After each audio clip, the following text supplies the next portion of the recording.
3 weeks after our wedding, I found out my husband had been with my bridesmaid the entire time we were planning. Not before, not after, during. While I was stressing over flowers and seating charts, they were together. And the worst part? Everyone knew. My mother knew. My best friend knew. They just didn't tell me. I could have screamed. I could have fought. I could have made a scene. But I did something different. I got quiet. I got smart. And I made sure he understood exactly what he lost. This is my story. My name is Simone. For the first 3 years of my relationship with Marcus, I believed in fairy tales. Not the Disney kind, the real kind. The kind where two people build something together. We met at work, became friends, fell in love slowly. No drama, no rush, just right. When Marcus proposed, I cried real tears. It was a Tuesday in January, nothing fancy, just us in our kitchen. Marcus said, "I want to spend forever learning who you are." I believed him with everything I had. The wedding planning was supposed to be the best part. My girl Devon, my cousin, family, was going to be a bridesmaid. I trusted Devon completely. I asked her to come over for a fitting when the dresses arrived. I was so excited to see how they looked. But when Devon walked in, something was off. Devon couldn't look at me. Not dramatically, just Devon was avoiding my eyes. I remember standing there with that dress in my hands, watching Devon avoid me and thinking, something is wrong. But I didn't ask Devon. I didn't push. I was too busy, too happy, too blind. A week before the wedding, my mother called me. My mother never calls unless something is wrong. I knew before she even spoke that this wasn't going to be good. "Simone, baby, we need to talk about something," my mother said. My heart sank. "What is it, Mom?" My mother took a long pause. I saw Marcus and Devon together. At the mall, they were close, too close. I remember laughing. I actually laughed at my mother. "Mom, that's ridiculous. They barely know each other." "Honey, I know what I saw," my mother said firmly. I got angry. I got angry at my own mother for putting doubt in my head right before my wedding. I defended Marcus. I defended Devon. I told my mother she was wrong. My mother didn't push it. She just said, "I hope I'm wrong, baby. I really do." But that night, Marcus came home late. He said he was at the gym. Marcus's clothes smelled like cologne, not Marcus's cologne. I got married on a Saturday in June. The ceremony was beautiful. The photos are still beautiful. Everyone says it was perfect. And in those photos, Marcus looks happy. I look happy. Marcus and I look like we belong together. But as I walked down the aisle, I noticed Devon in the bridesmaid line. Devon was crying. I thought Devon was emotional for me. I thought Devon was happy for us. I was so stupid. I didn't know that the man I was about to marry, Marcus, had already been unfaithful. I didn't know that my cousin Devon, my family, was complicit in the betrayal. I didn't know that my mother had tried to warn me about Marcus. I only knew that I was getting married, and in that moment, that was all that mattered. 3 weeks after the wedding, I got home early from work. I was excited. I'd left my phone at my desk, and I wanted to call Marcus to pick it up. But I saw Marcus's car in the driveway. I went inside. I called out Marcus's name. No answer. I went to the bedroom. The door was closed. I opened it. Marcus and Devon on my bed, on the bed where Marcus had held me every night for 3 years.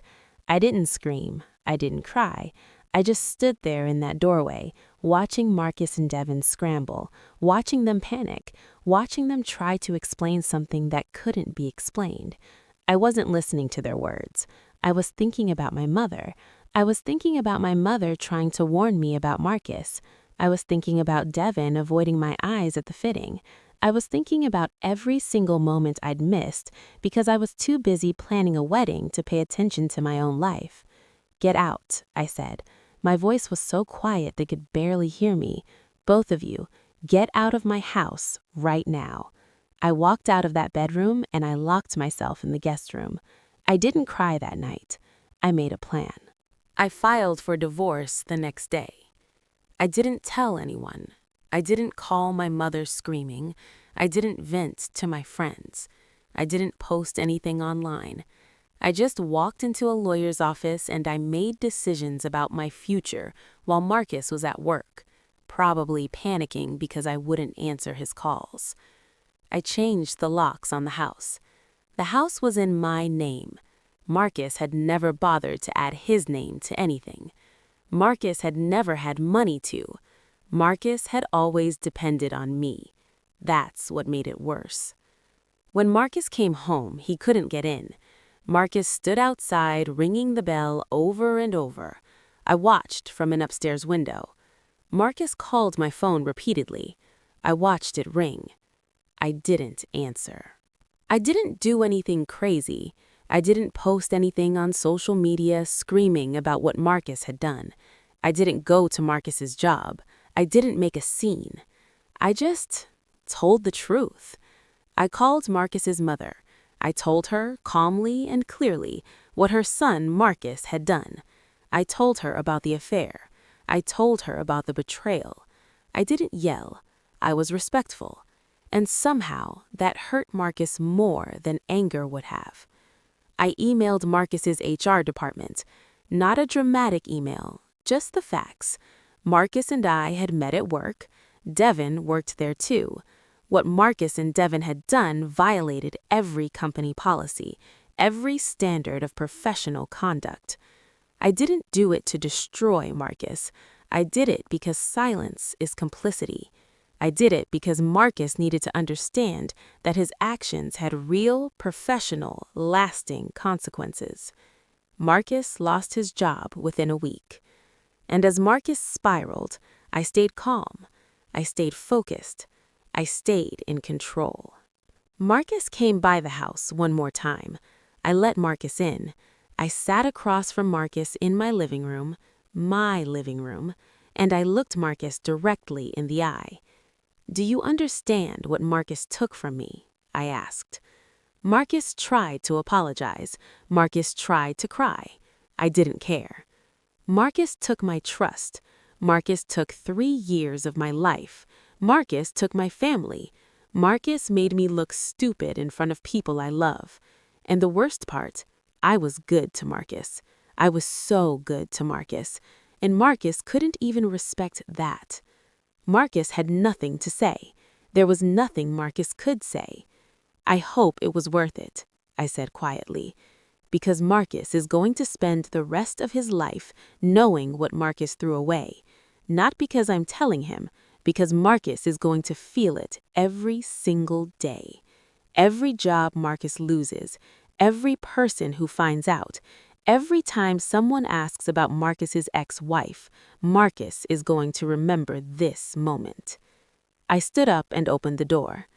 I don't hate Marcus anymore. I just don't think about Marcus. And I meant every single word. Healing wasn't linear. There were nights I cried. There were moments I questioned whether I'd done the right thing. There were moments I missed Marcus. But mostly, I moved forward. I took a trip alone. I went to therapy. I learned that I'd ignored red flags because I was in love with the idea of being in love, not with Marcus. I learned that I'd made my happiness dependent on Marcus's commitment to me. I cut off Devon without explanation. Sometimes the kindest thing you can do is silence. It's the most powerful response you can give. I leaned on my real friends, the ones who had my back all along, the ones who loved me, not the performance of me. And slowly, I started to rebuild. Not the version of myself that needed a man to feel complete, but a version of myself that was whole on her own. I started to smile again, but this time the smile was real. This time the smile was just for me. 6 months later, I ran into Marcus at a coffee shop. Marcus looked different. Marcus looked smaller. Marcus looked defeated. Marcus tried to say hello. I nodded. That's all Marcus deserved. Walking out of that coffee shop, I realized something profound. I didn't regret anything I'd done. Not the quiet strength, not the consequences, not the exposure, not a single choice I made. Because I'd shown myself what I was capable of. I'd shown myself that I could be betrayed by Marcus and still stand. I could be hurt by Marcus and still move forward. I could be angry at Marcus and still be dignified. I didn't make Marcus regret everything through revenge or rage. I made Marcus regret everything through the simple, powerful act of walking away and never looking back. That's more powerful than any anger could ever be. And me? I'm still here, still standing, still learning who I am without Marcus. I'm learning that my worth isn't determined by someone else's loyalty. I'm learning that quiet strength is the most powerful thing a woman can possess. I'm learning that sometimes the best revenge is simply moving on. That's the real victory. My story isn't about what Marcus did to me. It's about what I did for myself. And that's a story worth telling.